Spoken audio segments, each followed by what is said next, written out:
Hey, what's up guys, and welcome to another awesome episode of Planetary Reviews. I'm very excited, and I'm all DBZ decked out. Someone in the comments left down below, they wanted to see me do a review on Xenoverse 2. I didn't know if I was necessarily going to do a review on this game because it's been, I don't know, I think about almost 2 months since the game came out. I didn't know if I was going to do this review, but you know what? I'm a huge DBZ fan. I love the universe, so you know what? I'm going to review DBZ Xenoverse 2. First thing I want to say is that this game performs wonderfully. I was playing this game on my PS4 at 60 FPS. Awesome. Playing this game felt so smooth. There was no frame rate drop. There was no like chutter or anything like that. It was really nice. I loved playing through this game. So smooth, and the combat feels so much better, which is amazing because the first one had good combat. It did feel good and I did like it, but because of the fact the game was only running at 30 FPS, it held the game back. It didn't do what it could possibly do. And the second game, you can tell that they really got to make the game they really wanted to make this time around. It felt like Xenoverse 1 was kind of like a, let's see what we can do, but let's just kind of hold back a little bit. This is, I believe, the game that they wanted to make initially, but because the first one was on the PS3 and the 360 and the PS4 and the Xbox One, they still wanted to make it compatible so that when you're looking at the PS3 version, it's not too different from the PS4 version. But this game, they didn't have to worry about that. They just went full on, and they made a fantastic experience when it comes to quality of how the game performs.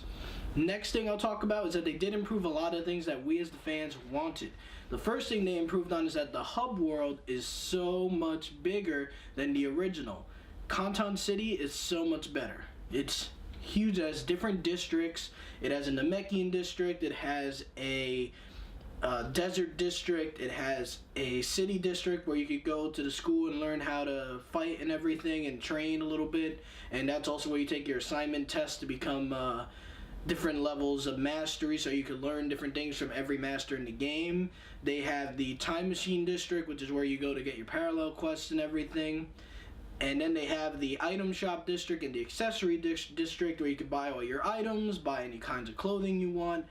Really feels like especially when you're playing in multi-lobby, this game feels so alive with all the fans just running around, going to different shops. It feels so great just being around a bunch of people who just love DBZ as much as I do, which is why I loved running around the city. The city gets 2 thumbs up to me because I love this new city. The next thing they improved upon was the farming.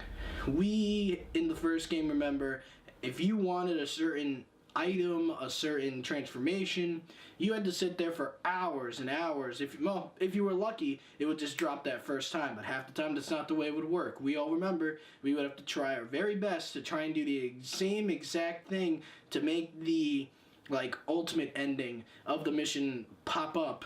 And then even when you did everything right, sometimes it wouldn't happen. And even if you did get it to happen and you successfully beat the mission, you sometimes did not get the item or transformation that you wanted. In this game, they improved that. One, by making it so that when you do your ultimate ending, if you do all the things right and you make it happen, guess what? Boom, it happens. And you get the ultimate ending and you get to see it. Also, they made it so that the items and the transformations that come out of the parallel quest, they drop a lot easier. I didn't find myself sitting there going, oh geez, I gotta sit here for like an hour trying to figure out how to get this one transformation I want.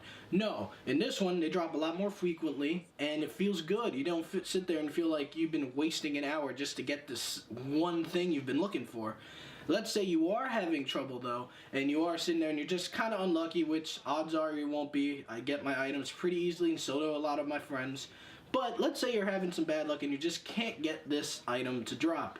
They added the TP Medal Store. When you're doing missions and you complete them, and I think if you get like a Z rating on the missions, you'll get like a certain amount of TP medals. What these TP medals allow you to do is on Fridays, on the weekends, you can go in and just buy things with your TP medals that you've accumulated over the week. And you can buy the things that are unlockable in parallel quests just through this store. So if you saved up enough TP medals, you can just sit there, buy them, boom, you have it, which is great. Get rid of the farming, and because man, that really held back the first game a lot. Next thing they improved upon is the roster. They did give us a lot more characters. Odds are you're not going to be playing that many characters, because in this game, a lot of people enjoy playing as their custom character that they've worked so hard to level up. But if you happen to get bored and you happen to want to just be like, you know what, I want to try out some of the roster, there is a good amount to play with here. Some of them are clones of each other that are just stronger, like they have their powers increased thanks to Toa and Mira giving them a power level increase. So there's a little bit of clones, but you know what? There is a good amount in there to just run around and be like, you know what? I feel like having a Yamcha versus Tien fight. Sure. Awesome. We can do it. And then the next thing I want to talk about is the story in this game. The story in this game is really, really fun. Is it a little bit similar to the first game? Yes, in some respects, but you know what? I'm not going to sit here and lie to you that I did not have fun. I had a lot of fun going through the story. It was fun being with the DBZ cast, just being there with them, doing missions together. There's nothing that gets my inner DBZ fan like more hyped than just doing a mission alongside Goku, Vegeta, just going crazy and just fighting. There's no better feeling. So this game nailed that. It just felt good to play through the story if you are a huge DBZ fan like I am. And then there's I have to be honest, since I am a reviewer, I have to tell you that there are some negatives. The parallel quests in this game are basically copy and paste. All the ones that were in the first game are in here. And that is a little annoying because this is a sequel, so you would think that they would put different missions that would make you feel more unique and maybe give you more variety. But they sadly did not do that. They sadly sat there and they copy and pasted all the missions from Xenoverse 1 and put them in Xenoverse 2, while towards the end they did add more variety in parallel quests because they added some super stuff, they added some different missions that you did, like with characters that you did not fight in the first game. So I am happy about that, but they did copy and paste some things, so I gotta take some points off for that. As much as it pains me to do so, they did copy and paste.